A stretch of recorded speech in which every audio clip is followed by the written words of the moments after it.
Hello, this is a guy who likes fanfiction and is too lazy to read, so here is the Institute Saga 1 in audio form. Check the description for the links to the author. Chapter 1, Prologue. Damn them. Damn them all. Lara Lorvan turned to face her life mate, a frown on her face. Jor-El, I've just managed to get Kal to sleep. If you wake him. Jor-El took in a deep breath, holding it, then releasing it in a sigh of disgust. Sorry, beloved. It's just, the council. They won't listen. Lara's eyes widened slightly. There, you mean? Jor-El nodded. They're refusing to stop using the graviton power plants. They don't care about the effects they're having. They refuse to listen. But, the shield, the Kree/Skrull war. Jor-El snorted. Powering the defenses would be a problem without the graviton plants, I admit. But if we keep using the plants. Lara, the instability of the core has risen by just over 0.6% in the last orbit. Lara's eyes widened in shock. Anyone else would have scoffed at the idea that a barely more than a 0.5% change could be a problem, but Lara was an accomplished geophysicist in addition to her household role and other abilities. 0.6. She repeated, her voice quavering. What's the current reading? 3.26. Jor-El sighed, his gaze meeting hers. And the instability seems to be rising faster. Even with my best projections, we have less than an orbit left. Worst case scenario, a quarter orbit, if that. Maybe even less if they go and bring that new plant online. Lara nodded jerkily. Jor-El walked over and caught her hands. I know, beloved. I know it's not enough time, but we can still save our son. On the way back, I did some thinking. Jor-El led Lara over to a window seat and sat her down. Turning, he pulled a control circlet from his belt pouch and donned it, allowing him to link with the main computer of the building. A split second later, several images appeared, hovering in the middle of the room. I've arranged for a recon probe to be delivered here tonight. With your help, beloved, we can reconfigure it, transforming it. Lara nodded, her eyes on the morphing schematic floating as it reconfigured in response to her husband's thoughts. You mean? We'll fling a light into the darkness. Jor-El confirmed. I've already secured a pair of FTL drives and we can install one, along with a stasis pod for Kal. If I can, I'll get a Explorer module. I'll do that. Lara interrupted. We both know the council will be watching you, while I still have contacts. I think I can get a full embassy module if I try. You build the pod. Jor-El smiled lovingly at his life mate. A full embassy. As always, you think bigger than I do. Very well, one embassy module. Will you handle the download as well, my love? Of course. Lara replied with a sad smile. How long will you need to? It'll be done. Jor-El said firmly as the morphing blueprints seemed to halt and solidify. Within 0.2 of an orbit, the pod will be complete. Make sure it has enough storage. Lara said, kissing Jor-El on the cheek. I intend to ensure that our son has a full library. Jor-El nodded as he turned to stare out of the window, forlorn pride evident in his eyes.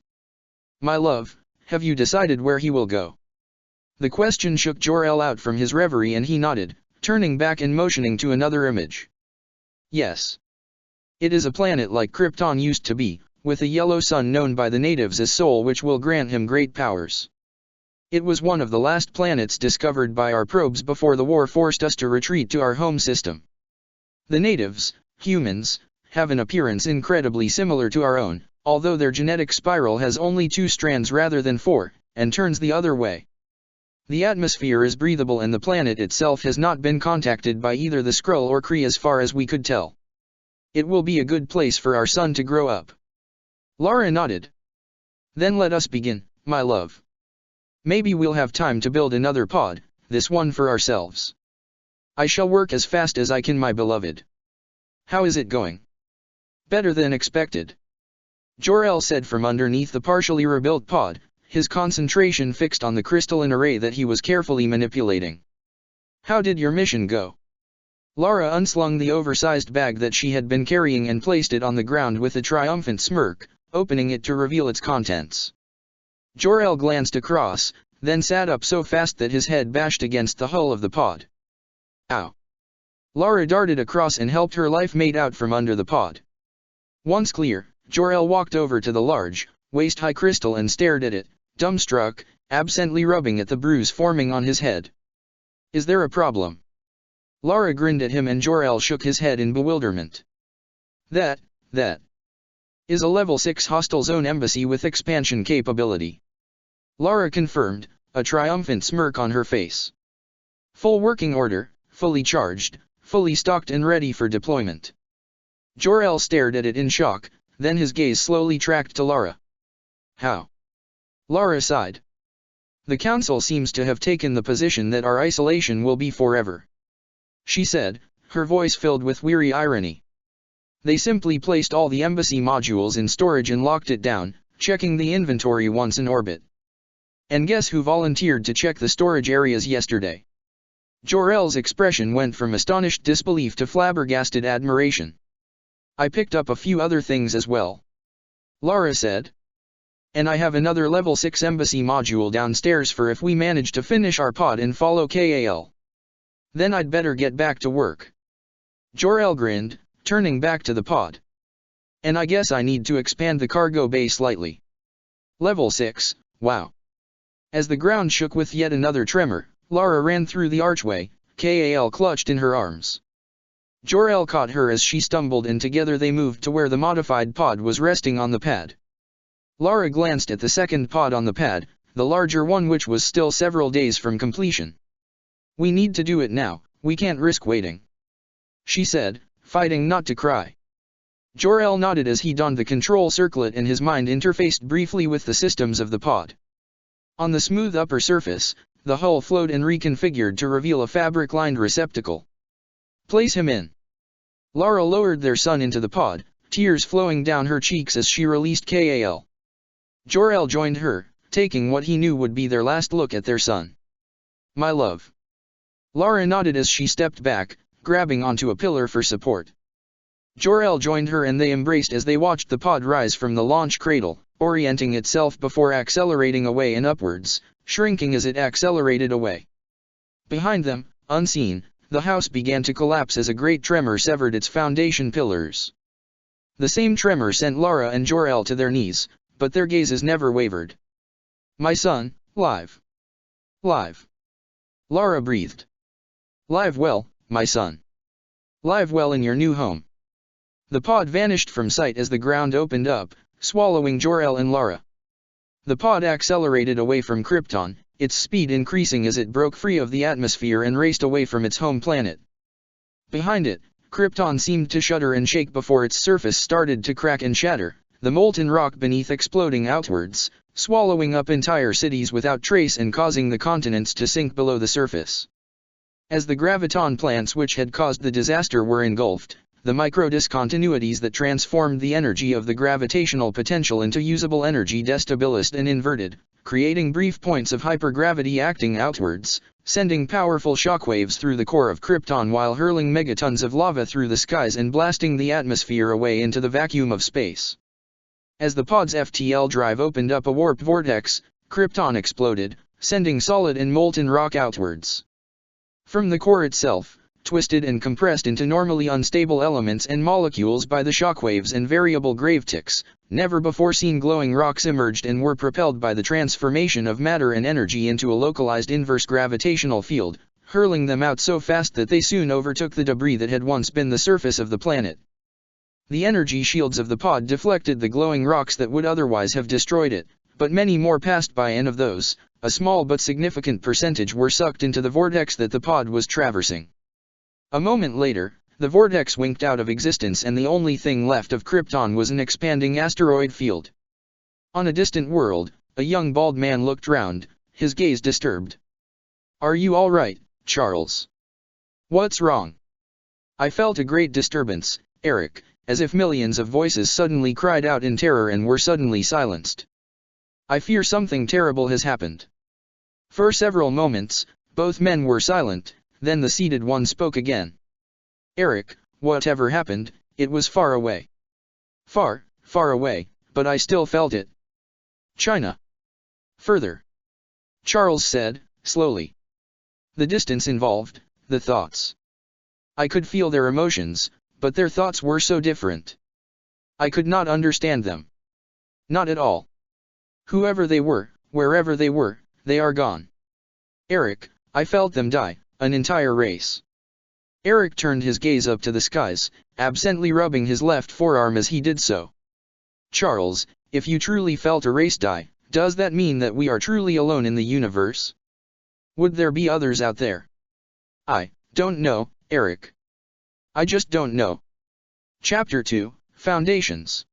Professor Scott, welcome. How was your journey? Scott grinned at the bald man waiting at the front door of the large mansion, then he climbed out of his car. Pausing only to lock the Corvette, he strode up to the front door and shook the proffered hand. The journey was fine, Professor. Nice place. Thank you, I have high hopes for what it will become. Charles replied, turning his wheelchair round and re-entering the mansion. Scott walked by his side, looking round curiously as they moved through the entrance hall. You might be interested to know that Aurora Monroe has agreed to join us. Charles said. She will act as my deputy here, overseeing the students. Jean Grey will also be joining us. I expect you both to act as senior students and help the others. Of course. Logan will also be joining us. Scott froze, his expression a curious mix of horror and disbelief. Logan? As in Wolverine? Mr. Kill you in training while laughing? Mr. I am the best at what I do and what I do isn't nice? He's coming here. As a teacher, yes. Charles confirmed, hiding a smile at the horrified expression of the sunglasses-wearing teenager. He's going to be our physical exercise and self-defense tutor. Scott flinched. When? Oh, not for quite some time. He's out doing some recon for me, plus there were a few things that he wished to see to before taking up his position here. Charles replied. Now, let me finish showing you around. There is far more to this mansion than what you saw on your way here. And here is the library. Xavier said. Scott looked round at the book-lined room and nodded slowly as he walked round, one hand lightly drifting across the spines of the shelved books. That's quite a lot of books. Physics, psychology, geography, history. Mills and Boone. What? Xavier rolled over and stared at the books, before sighing. Logan. Not funny, old friend. Logan did this. Scott asked, shock evident on his face. I asked him to stock the library. He grumbled that he wasn't a librarian. I guess this is his way of taking revenge. I'll have to place those books in storage, or relocate them into the restricted library. And then I'll have to check all the books to see what else he snuck in while I was dealing with other things. Logan did this. Yes, Scott. Now come on, I still have more to show you. Scott followed him out of the library, still shaking his head in disbelief. Mills and Boone. So, what is your opinion? Library books notwithstanding, that is. Scott paused, then lowered his mug of coffee back down to the table. I'm impressed. He admitted. When you first approached me and asked me to help, I didn't expect something like this. The rooms up here alone are good, but the ones below? And the State Route 77 Blackbird, I so have to learn to fly that. My only real concern is that once we get more students, it'll get rather hard to keep them in line. With only you, Aurora and Logan as teachers. By the time that happens, I should have been able to locate more to help us. Xavier said. Perhaps even that. Scott looked quizzically at him as he trailed off. Something I should know about, Professor. For several moments, Xavier didn't move, then he sighed, took a sip of tea and set down the china cup into its saucer. You know that until several years ago, Magneto and I were close friends and allies, at least until he decided to pursue his mutant superiority movement. Scott nodded. Almost 4 decades ago, while Magneto was simply Eric Len's hair, before I became Professor X, I felt something. An odd, terrifying feeling, as if millions of beings had died uncountable light years away, yet I felt their terror and fear. Once again, Xavier paused, obviously collecting his thoughts, and Scott waited. For Almost 5 years ago, I felt something similar, but here, on Earth. A single beacon of unimaginable power. Moving. Not human, I couldn't read its thoughts, but, whatever it wasn't hostile. I could sense that much. A mutant. If it was no sort I've ever encountered before. Xavier mused. But the amount of power I sensed. I have never encountered anything with so much of it. Even Cain could not match this being. I tried to find it, using Cerebro, but it was too strong, and then it suddenly vanished. As if it had never been. Several times since, it has appeared, only to vanish once again. Scott's eyebrows rose above his glasses and Xavier smiled wryly. No, Scott, I didn't imagine it. And I didn't imagine it back then either. But it scares me. What would happen if Magneto managed to find that mutant, persuade him or her to join in his movement? With as much power as I detected, it is quite possible that he could rule the world. That is hard to believe. Scott managed. The person I detected has more power than any mutant, any dozen mutants I know of. Xavier said softly. Cerebro couldn't work out its power, it was as if its power was in flux, or if it had many powers. Yet I haven't come across a single mutant with more than 2 powers, and most only have a single power. How many did this mutant have? Scott asked and Xavier looked thoughtful. I don't know, Scott. At least 4. Maybe more than that. That much power in a single individual. Should Magneto learn of this person? Scott shuddered. We need to find him or her. I know. Xavier said softly.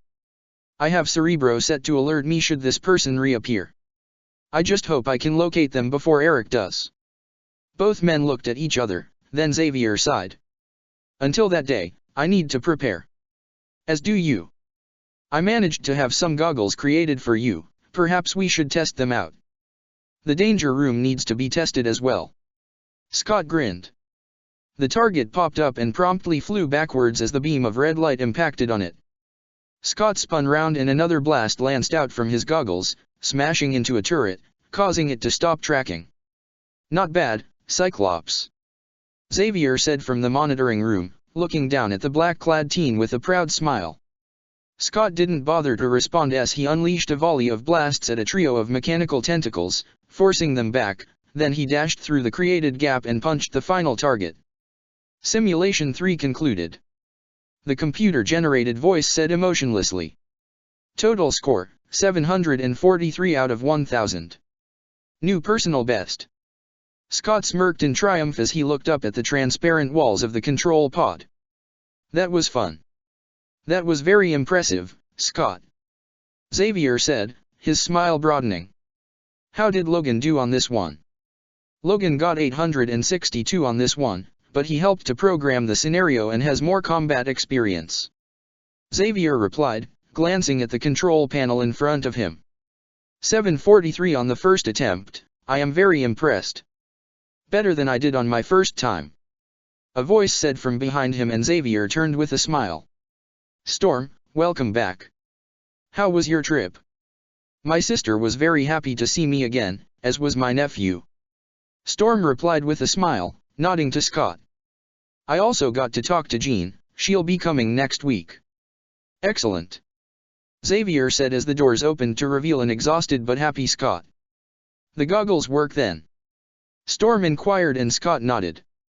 Yep, the ruby interior absorbs my blasts, and the visor itself flips open whenever I push this button, allowing me to fire at will. We are still working on ways to fine-tune the beam. Xavier said. Changing how much the visor opens is currently rather promising. We have a second visor with that modification under construction in the workshop. Nice. Storm said appreciatively. I agree. Scott smiled. It'll be far better than the all-or-nothing that I currently have. Being able to adjust, if even only slightly, my power when I use it. Fantastic. Sounds like a good idea. Storm said, turning to follow Charles as he moved towards the lift. So, have you found any students yet, Charles? Cerebro recently detected one in Germany, I contacted his family and he'll be here in a couple of weeks. Charles said. He's a teleporter, his name is Kurt Wagner. I'm working on a holographic inducer for him so that he can go into public places without causing panic. Scott gave him an odd look. He has a physical mutation too. He does. Charles confirmed. He's a physical enhancer with teleportation capabilities, a dual-power mutant. Physically he has blue fur, tridactyl hands, and feet as well as a tail. His agility is amazing. I believe that his childhood with the Munich State Circus helped him considerably in that area of his development. As for his teleportation, I don't currently have many details about how it works, only that it does and that Kurt is quite adept with it. Interesting. Scott mused. Sounds like he'll be a real asset should the X-Men project prove viable. I have high hopes for that. Charles said. I know that Eric is seeking out powerful mutants to recruit to his cause, and I occasionally fear that only my X-Men will be able to stand between him and the devastation that his path inevitably leads to. All three mutants exchanged sober glances, then a beeping noise sounded. Professor. Charles glanced down at a small screen inset in the arm of his wheelchair and his eyebrows rose. I set Cerebro to automatically scan for the signature of the being. Cerebro has detected it, and it looks like the filters have worked. Cerebro has a location. Being. Storm asked as Scott nodded in understanding. Professor, may I suggest we pick up Logan? If this being is as powerful as you believe. An excellent idea. Xavier said. Come on, we should depart now. Cerebro will provide us with the location of this being. What being? Storm asked as Xavier and Scott moved towards the hangar bay. Can I have an answer? Chuck. I wasn't expecting to see you for at least another week. Logan said as he wheeled his bike up the ramp and placed it into the storage hold. I'm sorry, old friend, but something came up and we might need your skills. So you found him, then? Logan dropped into the pilot's seat as Scott helped Xavier into one of the passenger seats. Waiting just long enough for Scott to strap himself into the co-pilot's seat, he applied power to the engines, redirecting the thrust to raise the Blackbird into the air. So, Chuck, where are we heading? The being is headed due north. I'm rerouting the data to your secondary display now. And I thought your brother was the only enhanced mutant around. Logan groused as they were pushed back into their seats by the Blackbird's acceleration. I think the person we're after may be more than that. Xavier said slowly. The energy levels I detected were out of this world. We're after someone stronger than Juggernaut.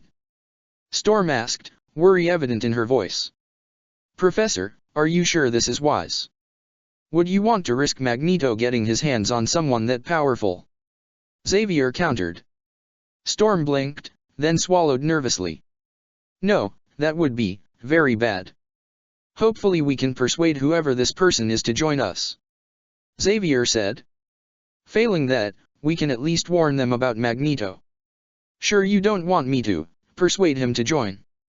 Logan growled, extending his claws for emphasis. Xavier shook his head firmly. No, Logan. I feel that trying something like that would be a very bad idea. We have no idea of his power level or even how many powers he may have. For all we know, he could be an Omega-level mutant, and if he is... Xavier trailed off and Logan nodded unwillingly. Yeah, if he is, we may be outmatched. Damn, Chuck, you never go after the easy targets, do you? But where would be the fun in that? Scott asked, causing Logan to briefly grin. Chapter 3, Family. K. Mom. The tall, black-haired young man scooped up the woman and spun her round, giving her a gentle hug and a kiss on the cheek as she hugged him back with an intensity that would have caused any observer to conclude that his ribs were in danger of being broken. After a moment, he gently lowered her to the floor and she stepped back, holding him at arm's length as she looked at him in the dawnlight. You're looking too thin, Clark. You need to eat more. It's been too long. Clark grinned as he gave his mother a quick kiss on the cheek and followed her back into the farmhouse. It's good to see you again. Martha continued. How long will you be staying this time? I've finally finished my Kryptonian education, Mom. Clark said with a smile as they walked through to the kitchen. The fortress still contains lots for me to learn, but I've learned all the basics and now the fortress is mine. Martha guided her son to a chair and pushed him into it, then switched on the kettle. "It's good that you're back." Martha smiled. "You didn't call nearly enough the last 4 years." "I was kind of busy." Clark protested with a laugh. "But Mom, I know. I know where I came from, how you and Dad found me. Who my birth parents were." Martha's expression froze slightly and Clark rose, wrapping her in his arms. "I said my birth parents, Mom. You and Dad were the ones who took me in, raised me, taught me. You accepted me even though how you found me showed that I wasn't human, despite my looks. You and Dad are and always will be my true parents." Martha smiled and leaned her head against her son's shoulder. "Sorry for being so emotional, Clark." Clark grinned. "During my education in the fortress, I came across a piece of poetry that I think described best how you and Dad saw me." Martha looked up at him and Clark started to quote. "Not flesh of my flesh nor bone of my bone, but still miraculously my own. Never forget for a single minute. You didn't grow under my heart, but in it." Martha smiled, her eyes brimming with tears. That's it exactly, Clark. That's it exactly." For a moment, neither moved, enjoying the presence of a loved one that had been away for too long. Then the kettle whistled and Martha pushed Clark back to the chair. "Black, no sugar." "Thanks, Mom." Clark grinned as Martha poured water into a cup emblazoned with, "To a Super Son." A moment later, the cup was in front of him and Martha was sat across from him, a cup held in her hands. "I heard about several of your escapades, Clark," she teased. "You made the news saving that cruise ship, and as for that plane that you caught." Clark blushed. "I was trying to keep a low profile." "Oh, there weren't any photos," Martha quickly reassured him, "but you already have a nickname. Superman." Clark sighed before taking a sip of his coffee. "How they came up with that?" "Apparently you have a nice S." Martha giggled. "Mom." "What?" Martha asked innocently. "Several people you rescued said you wore the letter S on your chest." Clark shook his head. "It's the crest of the House of L, Mother. It just happens to look like an S." "As I said." Martha giggled. "A nice S." Clark gave her a gimlet stare and she put her cup down before her laughter caused her to drop it. "Oh, son, you are so easy to tease." Clark shook his head and smiled. "So," Martha continued, "tell me about this fortress of yours, what is it like?" "Why tell when I can show it to you?" Clark asked with a smile. "I brought along a transport pod, I can simply fly you up there and you can see for yourself. It's amazing." "You can?" Martha gasped. "Well, we'll go after lunch." "You need to eat, you're getting too skinny." Clark burst into laughter. "Is it safe?" Clark nodded as he effortlessly placed the windowed container on the ground, opening it to reveal the padded interior with grab handles. "It's safe, Mom. You get in, I strap it to my back and fly to the fortress. It's got full life support capabilities and a communicator connected to the one in my ear, so we can talk on the way." Martha frowned at the container, then sighed. "All right. Help me in." Clark helped his mother to get comfortable, then he closed the lid and lifted the container, strapping it to his back. "All right in there?" "Doing fine," Martha said, looking round. "So, shall we?" "Whoa." Clark smoothly ascended into the air, then accelerated northwards, being careful not to accelerate too quickly. Within moments, his speed stabilized as the earth unrolled far underneath them. Is it always this beautiful?" Martha asked, looking down over her son's shoulder. Clark nodded. "Everything seems so small from up here." Martha marveled. "How fast are we going?" "Just below the speed of sound," Clark said, glancing round to ensure that no aircraft were nearby. "I can go faster, lots faster, but the turbulence would be a bit of a problem."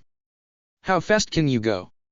"I've managed to fly at Mach 4, almost Mach 5 at the same height as most fast planes," Clark said as he adjusted course slightly. "That would be about 4,500 kilometers per hour." A low whistle of amazement was his only answer and Clark smiled. "It's quite tiring to fly at that speed, though."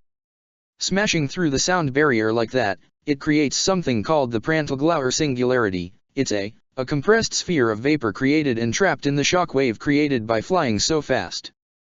Going that fast does, however, let me get from Chicago to LA in less than an hour. And how long will it take to get to the fortress? Martha asked after a couple of moments. At this speed, a couple of hours or more. Clark admitted. I'm going to get more altitude, it'll let me fly faster without worrying about turbulence. You may want to get a nap. Maybe later. Martha smiled. For now, I think I'll enjoy the view. This is amazing. There it is. Martha looked ahead, eyes squinting as she fought to see their destination against the snowy background. For a few seconds, it didn't register, then her eyes widened in shock.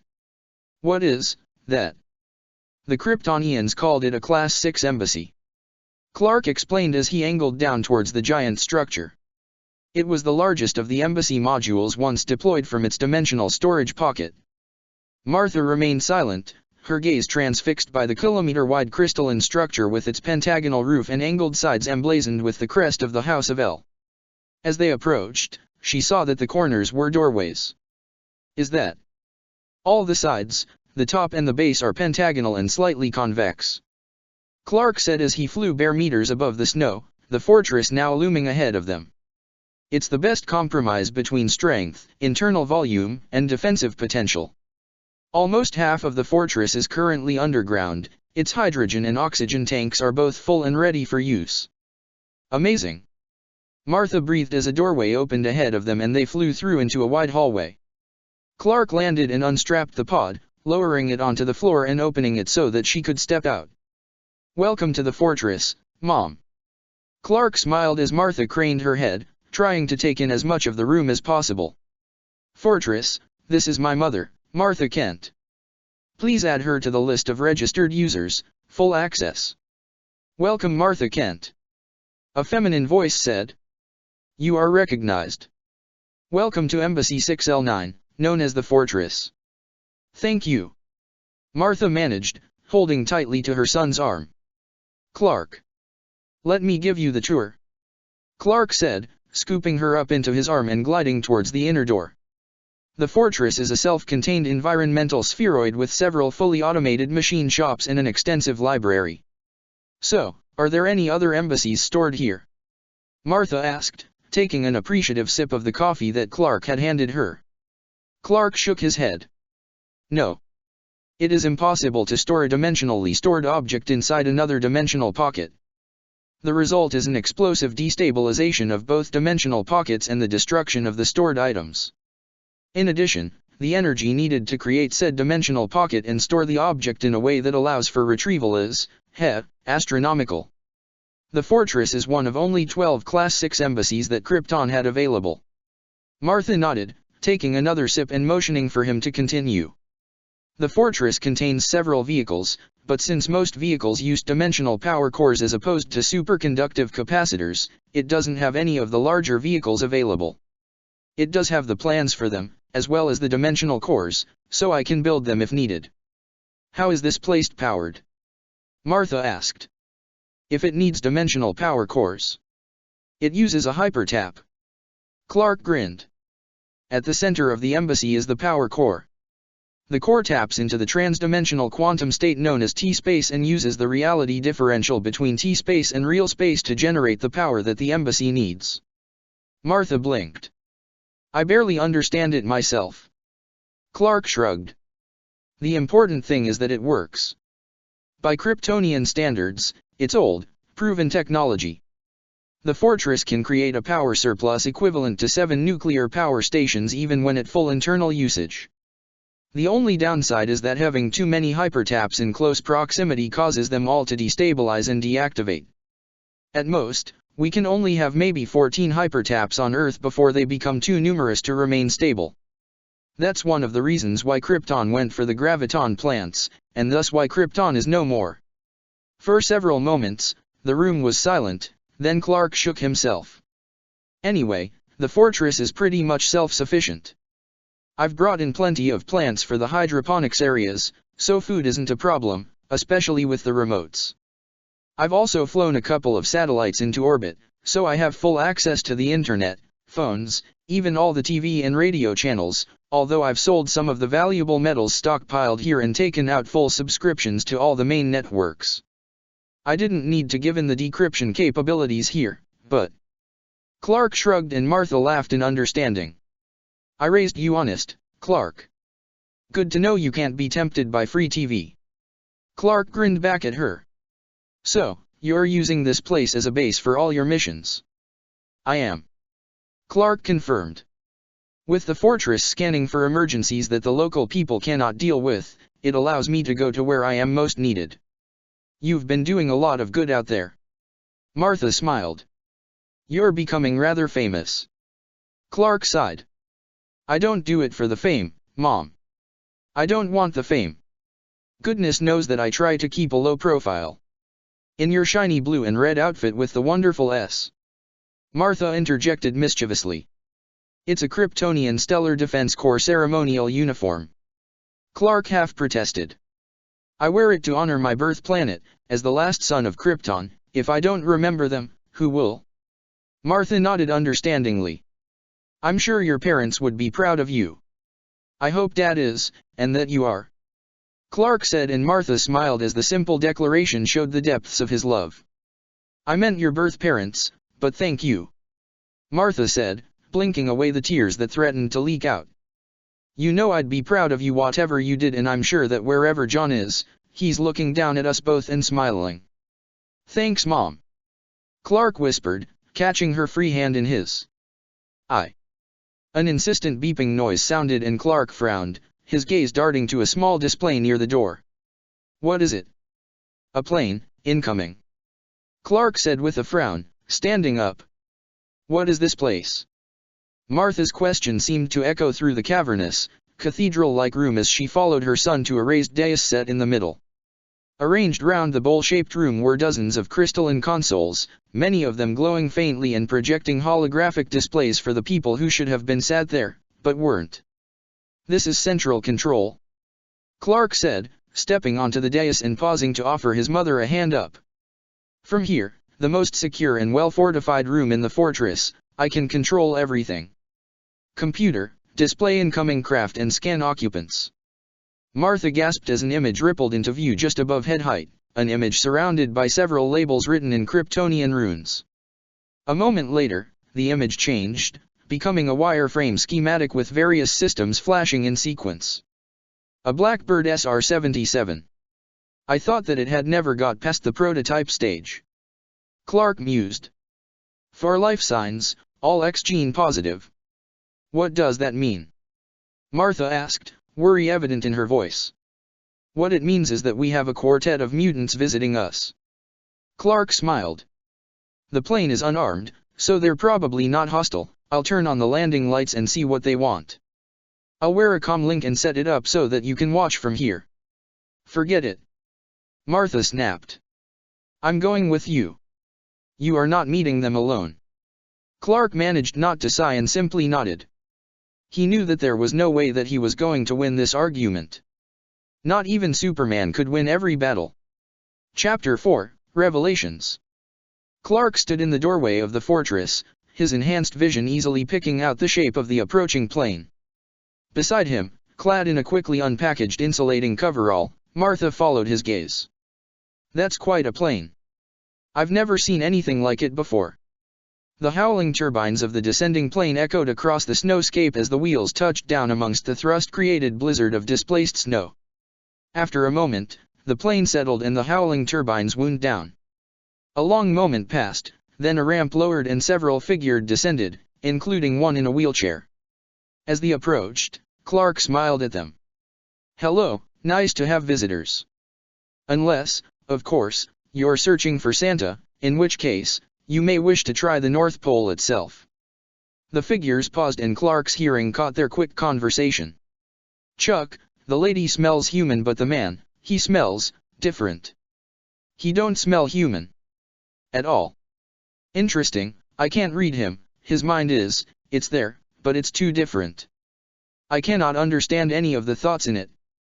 His mind moves too fast and in ways I cannot follow. Professor, I cannot hold the warm air for much longer. We should ask him if we can talk inside his, whatever it is. Agreed, Storm. Scott. The visored male identified as Scott nodded and started to push the wheelchair through the low drifts of snow. When they reached the cleared area, the bald man in the wheelchair spoke. Greetings. My name is Charles Xavier. I would like to introduce my students Aurora Monroe, also called Storm, and Scott Summers, also called Cyclops. This is my colleague Logan, known also as Wolverine. If it is not too much trouble, may I talk with you? Since you came this far, please enter. Clark said. I have arranged for refreshments, should you need them. Thank you. Xavier said, and Clark waved them inside. As the visitors filed in, Clark smiled at his mother, who nodded back at him. This way, who wants tea and who wants coffee? Tea would be lovely, Mrs.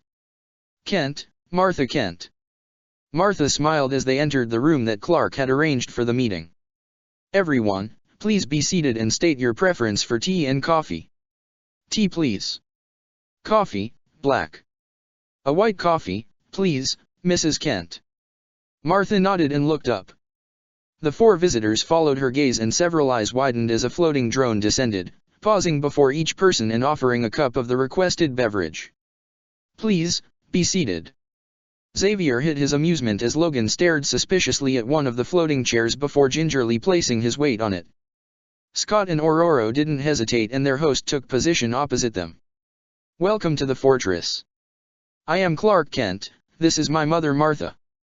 Thank you for your kind greeting, Mr. Kent. Xavier said calmly. I expect you are wondering why we are here. And how you knew where to find me. Clark added, accepting the proffered cup of coffee from the drone.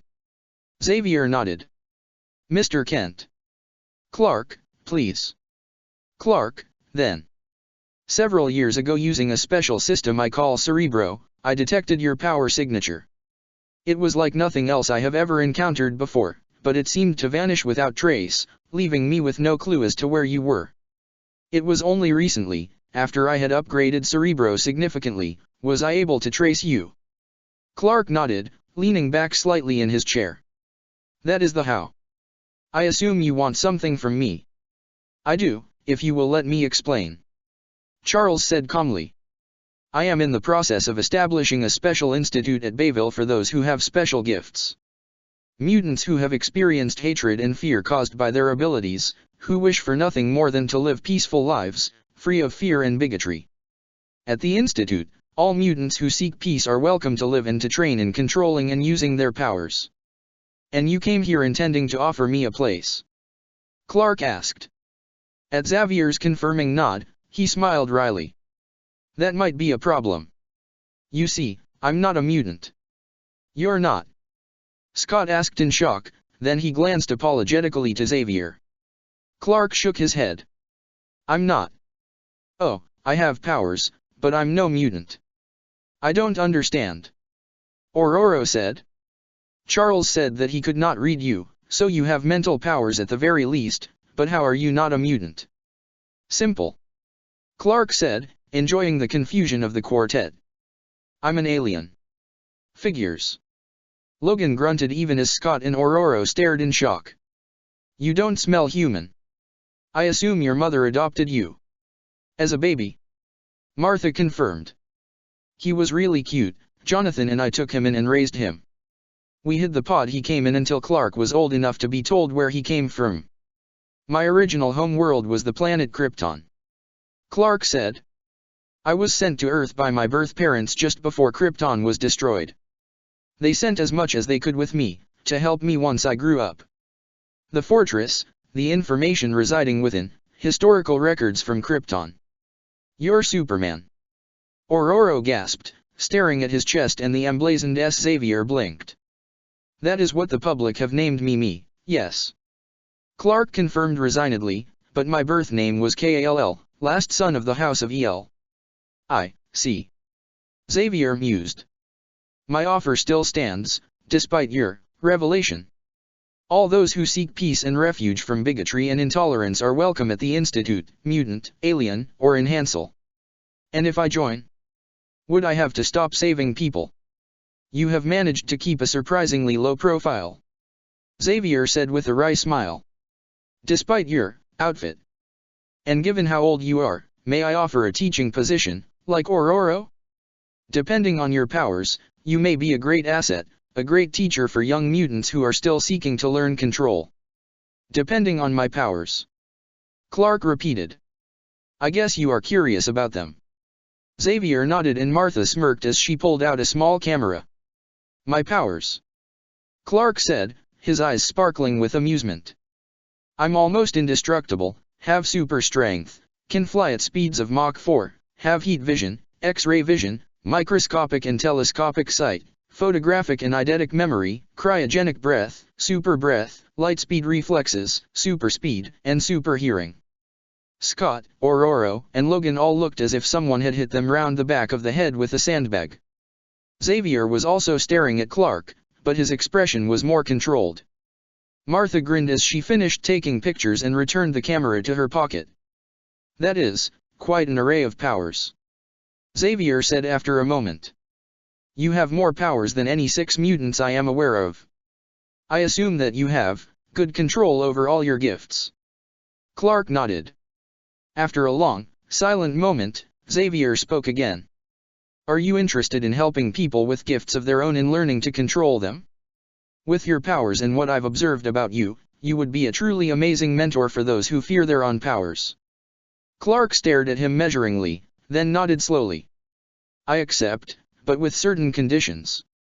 Xavier motioned for him to continue. First, you will allow me to relocate the fortress closer to your institute. I will choose where it goes and see to the relocation myself. Don't worry, I shall ensure that it is somewhere hidden. Agreed. Second, Clark said, glancing at Martha and getting a nod in return, my mother is given a similar offer. I refuse to leave her alone again as I had to do while learning to control my abilities, and I feel that being in a social situation would be a good thing. Xavier nodded and turned to Martha. Mrs. Kent, your presence at the institute would be more than welcome. Even though I have no powers. Martha asked and Xavier nodded. While my institute is primarily for those with gifts, all who seek peace are welcome. I would be honored if you join us. Finally, you will not try to stop me from providing aid as I have been doing. Clark finished. Of course. Xavier said instantly.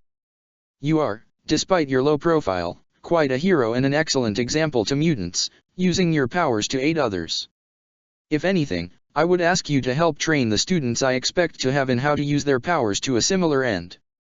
Then we have a deal. We have a deal, Mr. Kent. Xavier said, rolling his chair forwards and offering his hand. I look forwards to working alongside you. Clark rose, stepped forwards and took the proffered hand, shaking it. Likewise, Professor. Then may I offer you a tour of the institute when it's convenient for you. And this is the kitchen. Storm said, leading Martha through the door. Martha looked round at the gleaming work surfaces, the various devices, the extensive cupboards and extended hob, a smile on her face. I think I've just found my favorite room. Martha said with a small laugh. You can cook? Storm asked, and from behind his mother, Clark laughed. Oh, Mom's the best cook in the world. I have yet to have a meal from her I did love, she can even make sprouts taste good. Martha elbowed Clark as Storm stared at her. Oh, hush you. You're a good cook. I enjoy cooking. Martha shrugged. I'll be happy to teach anyone who wants to learn how to cook. Mom's quadruple chocolate cake is the best thing ever. Clark interjected, only for Martha to elbow him again. Seriously, it's the first thing she makes when breaking in a new kitchen. Mom, stop elbowing me, you know I'm indestructible, right? You're not too old for a paddling if you keep acting up. Martha shot back before laughing. Storm fought to keep her giggles under control as Clark simply shook his head and looked at them mournfully. After a moment, Martha began moving round the kitchen, opening the cupboards and perusing the contents. I've seen this before. Clark whispered to Ororo, just loud enough for Martha to hear as well. You'd better have a van or something like that ready, she's going to insist on totally restocking everything. Clark, hush. Yes, Mom. Storm leaned against the doorframe, laughing quietly at the loving byplay. After several minutes, Martha pulled a small notepad out of her pocket and began writing on it. Well, we'll have to get my stuff from home. You don't have anywhere near enough variety in your spice rack, and you definitely need more saucepans and crockery. More spoons, bowls, another set of scales, but this kitchen has potential. Do you do much cooking, Aurora? Some, yes. Storm said. I tend to make breakfast and occasionally tea. I don't mind cooking, and the others aren't very good at it. Well, I hope you don't mind me helping. Martha said, looking round. It's been quite a while since I got a chance to cook for anyone other than myself and Clark. Well, Charles intends to recruit quite a few students, so. Storm trailed off and Martha grinned. Plenty of healthy appetites, excellent. I'm really going to like it here. Clark, when are you going to move the fortress? I'll do it tomorrow night. Clark said. I've managed to get several good scans, and I know just where to hide it once I clear it with the professor, and then I need to reconfigure it slightly. Good. Martha said. I assume your personal quarters will be there. Of course. Clark smiled. Where else? I thought so. Martha huffed.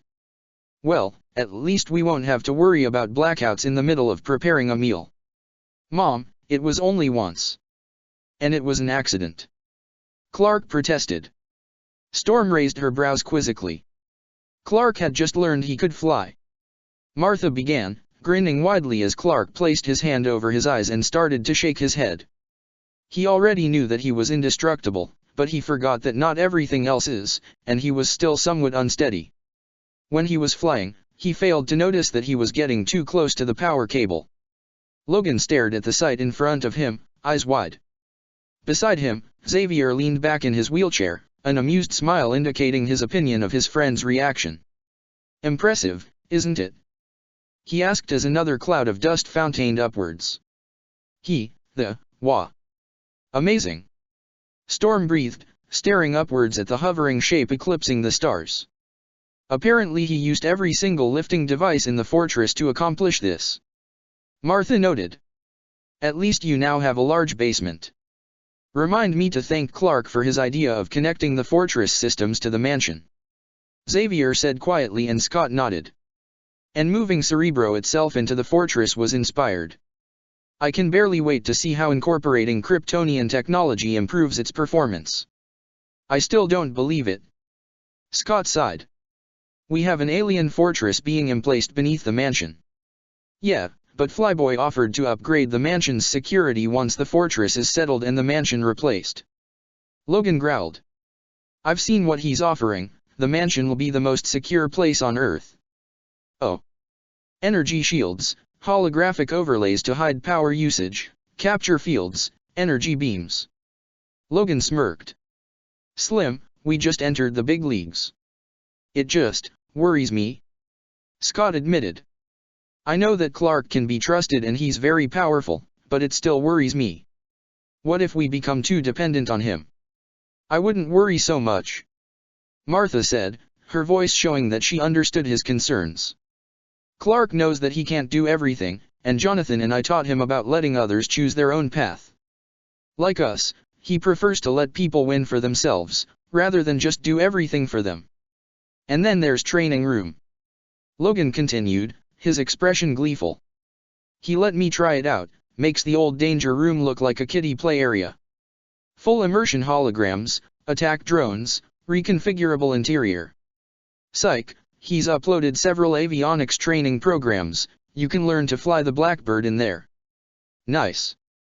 Scott nodded as the shadow looming over them started to drift sideways. Is he putting the mansion back? Looks like it's nearly done. Xavier confirmed. The main part, anyway. We'll still need to connect everything, but when it's done, we'll have the best secret base in the world. Scott grinned. I just hope he's aligned the hangar correctly. Logan muttered.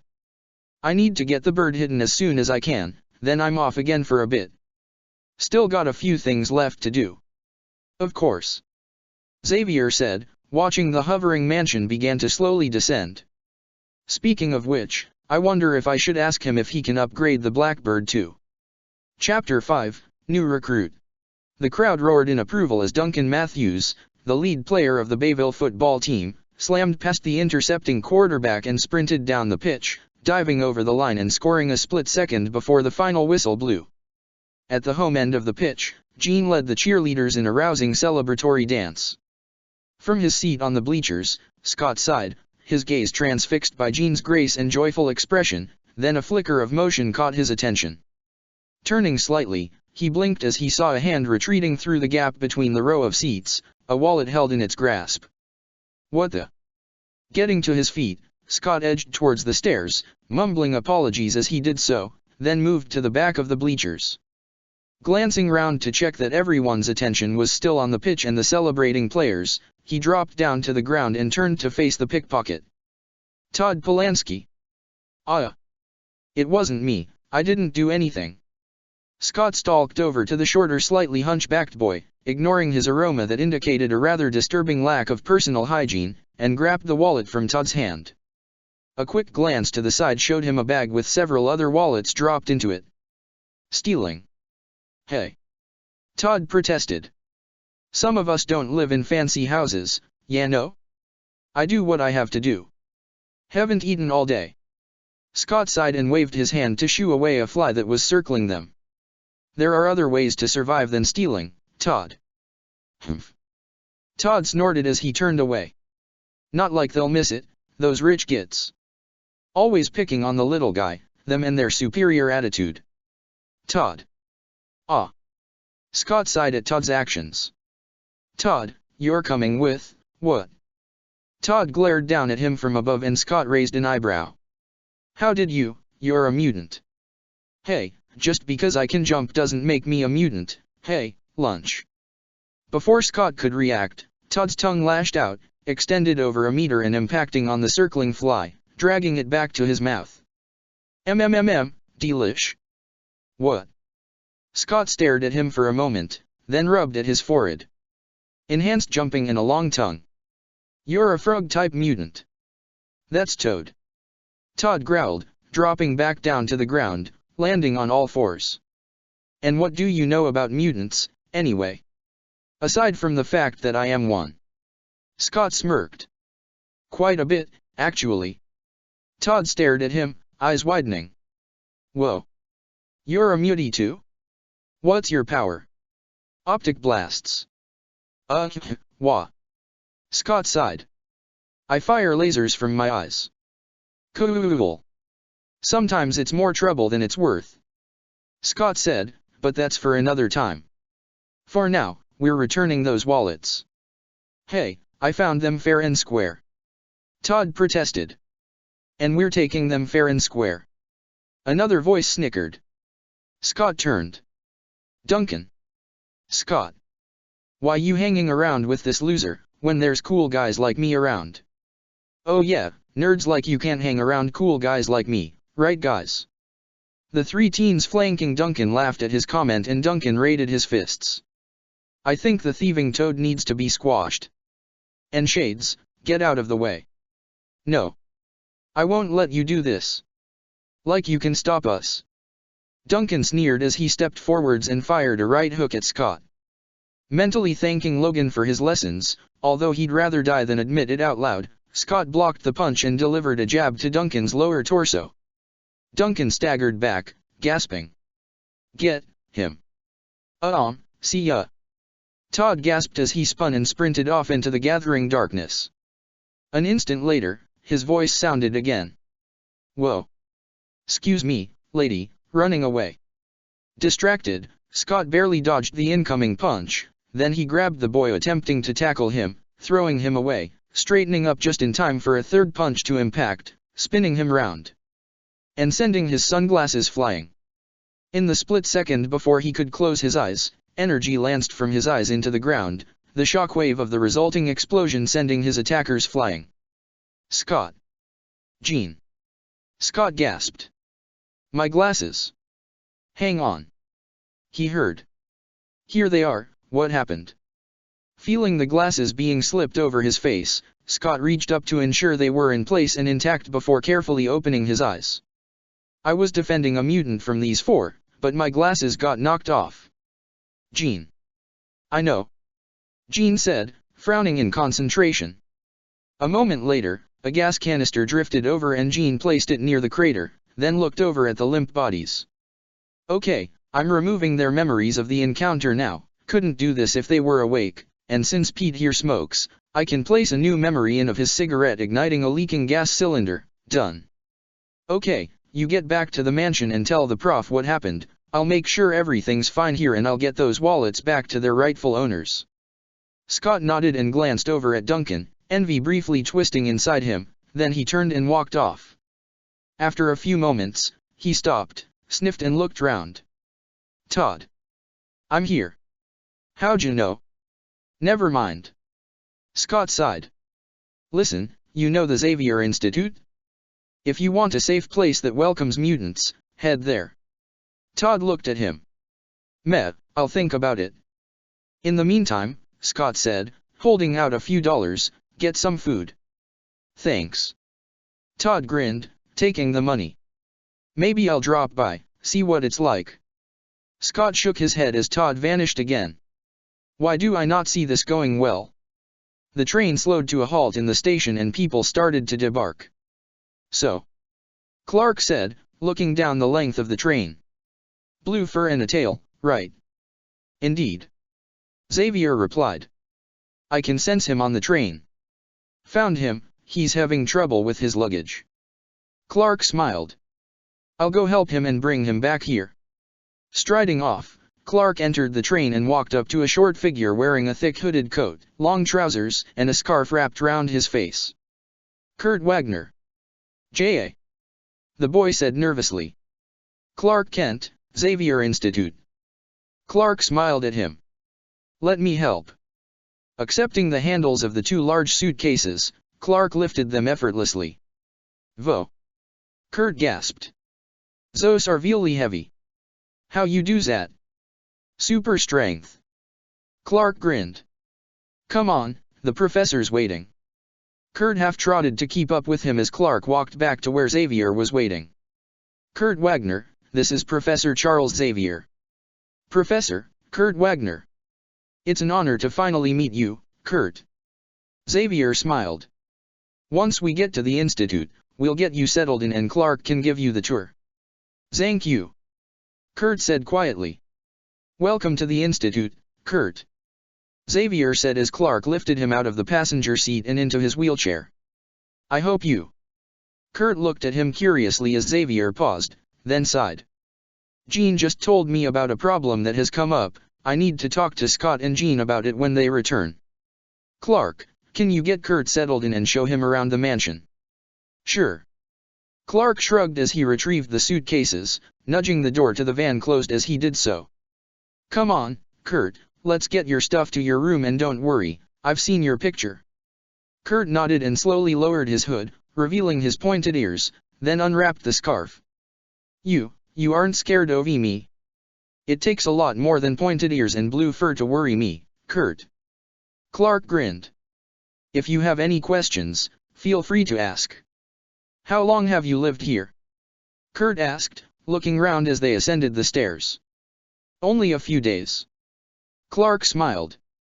I'm one of the assistant instructors here. What are your powers? I can fly, am almost invulnerable, super strong, stuff like that. Clark replied. Means that should any student have problems controlling their powers, I can help them without worrying about being hurt. I hear that you have several powers and abilities. J.A. I can teleport and I can climb Amaz and Ishing. Kurt said. I was part of Jamunich Zetate Zirkus, Jamazink Nightcrawler. Good codename, Nightcrawler. Clark said, pausing as he edged open a door. Okay, this is your room. If you want it redecorated, ask me, the professor or any other member of staff, except Logan. In the box is a custom training outfit for you, if you want to change its design, speak to me about it. I'll wait outside. Clark backed out of the room and Kurt moved to the bed, opening the box resting on it. Pulling out the mainly black bodysuit, his eyes widened. "Vo. You like it?" Clark asked as Kurt emerged from his room. "We based it on your old circus outfit." "Like? I love." Kurt exulted, looking down at his red and black outfit. "It fits perfectly. Vhat is this fabric?" "Same one as my outfit is made from, it's very damage resistant." Clark smiled. "Now, let me give you the tour and introduce the other people here. And this is the kitchen and dining area," Clark said as he walked through the door. "Vhat is that delightful smell?" Kurt asked and a pleased laugh sounded. "You must be Kurt, welcome to the Institute. I'm Martha, Clark's mother." "Guten evening, Fraulein," Kurt said and Martha smiled. "You're just in time, I've been doing some cooking. Do you want to try one?" Clark took a cookie from the proffered tray and bit into it eagerly. Kurt also took one and nibbled it, then sighed in bliss. "Oh, this is the best cookie I have ever tasted.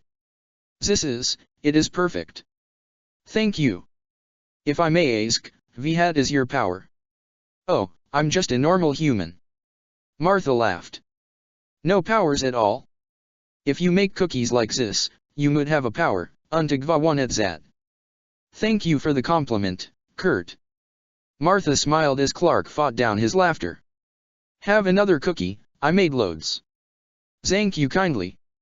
And you should be more careful next time, Scott," Xavier said as the door opened to reveal Clark and Kurt. "Come on, Professor, I'm packing a bazooka behind each eyeball," Scott protested. "A bazooka?" Kurt repeated and both Scott and Jean turned to look at him. Kurt shuffled self-consciously, then looked up when Clark placed a reassuring hand on his shoulder. "Scott Summers, Jean Grey, this is our newest student, Kurt Wagner, codenamed Nightcrawler. He's a teleporter." "Kurt, these are Jean and Scott. Jean is a telekinetic with secondary telepathic powers, Scott, codenamed Cyclops, projects optic blasts, but needs special glasses or goggles to control them. Guys, I've already introduced him to Mom and Storm. Martha makes the best cookies in the world." Kurt sighed. "She made cookies," Jean said, perking up, and Clark pulled his other hand out from behind him, revealing a small platter of cookies. Almost instantly, one rocketed off the plate and into Jean's hand. Charles grinned as Jean bit into the cookie and sighed with pleasure. "So, have you made a decision, Kurt?" Xavier asked and Kurt nodded. "I'd like to stay, but my appearance." "Yes, I thought that might be seen as a problem," Charles said, pulling out a small box. "I came up with the idea and the prototype, but Clark rebuilt it so that it works better. Please, put this on." Kurt took the box and opened it, revealing a watch. Giving Charles a curious look, he placed it on his wrist. "Now Vhat. Just turn this around clockwise a quarter turn. The watch is keyed to you, so you're the only one who can do it. You don't need to worry about catching the watch on something and accidentally deactivating it." Kurt followed the instructions and gasped as his hand seemed to change into a human hand. Looking up, he found a mirror and stared into it. "I'm normal." "How?" "It's a holographic overlay, an image transducer," Xavier explained. "We based your new appearance on that of your parents. The watch can hold the image for just over a year before needing to recharge, and as you grow, the image will change to reflect that." Kurt nodded, his eyes filling with tears of joy as he lifted his hands up and examined them. I can walk in public now, go shopping for new stuff, thank you." "You're welcome," Charles replied. "Now, I believe that Mrs. Ken has prepared a meal for us, and I for one refuse to let it go to waste. Shall we?" Jean quickly finished her third cookie and raced through the doorway, Scott a bare meter behind her as Clark started laughing. Kurt looked round in confusion. What just happened? "No what? You're really Superman." Clark nodded as he took another serving of potatoes, then some more vegetables, ignoring his mother as she quickly took a picture of Kit's flabbergasted expression. "Oh, Jesus, cooler than I thought possible. I have Superman as my teacher." "One of your teachers, yes." Clark nodded. "You'll be attending Bayville High as well." Changing the subject, Scott, the newest visor is almost complete, we can test it out tomorrow. Excellent. Scott said with a smile. It'll be good to have a visor that I can trigger without having to tap a button. Kurt looked up with a smile as Martha refilled his plate. You need to eat more. She half scolded. You're a growing lad. Thank you. You're welcome, now eat up. Kurt nodded his thanks even as he applied himself to his refilled plate. Out of interest, Clark said, putting his glass back down, when is Logan due to return? Another day or so. Xavier said, looking up from his depleted meal. He wants another round with you. Oh, I have to see that. Scott snickered. I just wish I could sell tickets. Kurt glanced round, confused, and Ororo took pity on him. Logan is our physical fitness and combat skills instructor. He keeps trying new ways of defeating Clark, but Clark is just too powerful. Logan's claws can't even scratch him. To be fair, I can't break his bones, so we can both go further than we can against anyone else. Clark said with a shrug. It's good training for both of us. For me, it's learning how to block and dodge. For Logan, he said something about someone named Juggernaut. I see. Xavier said slowly. And until now I thought that he was simply irritated at losing. I'll have to apologize to him once he returns. Check the description for the links to the author.